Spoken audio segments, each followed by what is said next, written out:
Oke, ya, Pak Trias tentunya juga apa yang ditorehkan Anda dalam buku tentunya juga tercermin ketika Paus Fransiskus September tahun lalu juga datang ke Indonesia.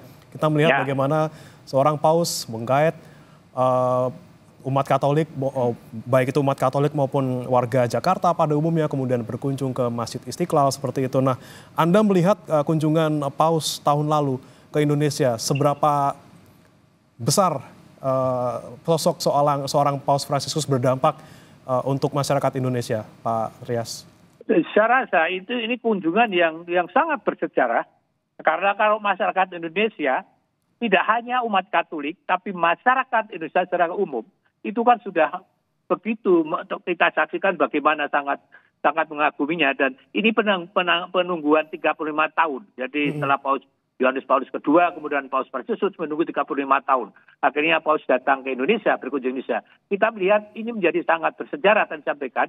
Paus itu seperti yang ketika saya pertama kali bertemu ketika menyampaikan kredensial pada 2023, itu sangat mengagumi Pancasila, sangat mengagumi Bhinneka Tunggal Ika, sangat mengagumi persatuan Indonesia, sangat mengagumi keragaman Indonesia dalam banyak hal. Entah itu suku, entah agama, dan lain sebagainya. Maka ketika waktu itu saya menyampaikan undangan untuk Paus, supaya undangan menghidupkan lagi undangan supaya Paus berkunjung ke Indonesia, itu Paus dengan menyatakan akan datang, dengan sangat senang datang ke Indonesia. Saya rasa ini sangat penting bagi masyarakat Indonesia. Indonesia bagi Paus menjadi bagi sebuah contoh negara yang bisa mempersatukan hal yang berbeda menjadi satu, entah suku, agama, dan sebagainya. Karena itu menjadi sangat penting bagi Indonesia, kunjungan itu. Baik, dan yang menarik juga Pak Trias, ketika Paus Fransiskus tahun lalu datang ke Indonesia, ini juga Paus Fransiskus bilang sangat menghargai Pancasila. Tentunya yang kita anut selama ini gitu ya, dengan keberagaman dan segala macam seperti itu. Nah, apakah ini juga sesuai juga dengan apa yang Paus Fransiskus yakini selama ini yang terkait dengan nilai-nilai kemanusiaan dan juga keadilan sosial yang bisa tercermin dalam Pancasila di Indonesia seperti itu?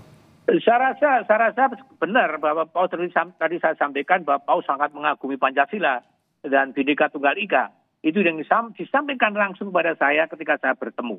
Dan kemarin setelah pulang dari Indonesia pun beberapa kali, bahkan sampai sebulan, itu masih mengenang perjalanannya ke Indonesia. Masih mengagumi persatuan Indonesia. Ya, kita akui di sana-sini masih ada persoalan-persoalan tentang kerukunan, tentang ketoleransian dan sebagainya. Kita akui ada. Dan Paus juga mengetahui hal itu, tentu. Tapi dengan mengatakan bahwa sangat mengagumi Pancasila, sangat mengagumi Bhinneka Tunggal itu, artinya apa? Artinya modal itu yang kita miliki diharapkan Paus untuk terus dipelihara. Diperawat, dan sebagainya. Karena itu adalah modal yang sangat penting bagi persatuan Indonesia. Jadi kalau Paus sangat mengagumi dan memuji, adalah sebuah dorongan pada kita, semangat bagi kita untuk terus merawat, untuk terus merawat dan merawat itu dan memelihara itu kesatuan itu. Tadi saya sampaikan di sana sini memang harus kita akui ada kekurangan, ada bentrokan kecil-kecil, ada ketidakrukunan. Tapi secara umum kita lihat masyarakat Indonesia adalah masyarakat yang sangat rukun, sangat ramah. Kita lihat ketika Paus datang ke Indonesia, bagaimana masyarakat umum, tidak hanya umat Katolik saja, tidak umat Kristen saja, yang berusaha untuk mendekati beliau, untuk menyapa beliau, untuk menyentuh beliau, dan beliau juga menanggapi dengan penuh kasih, dengan sukacita.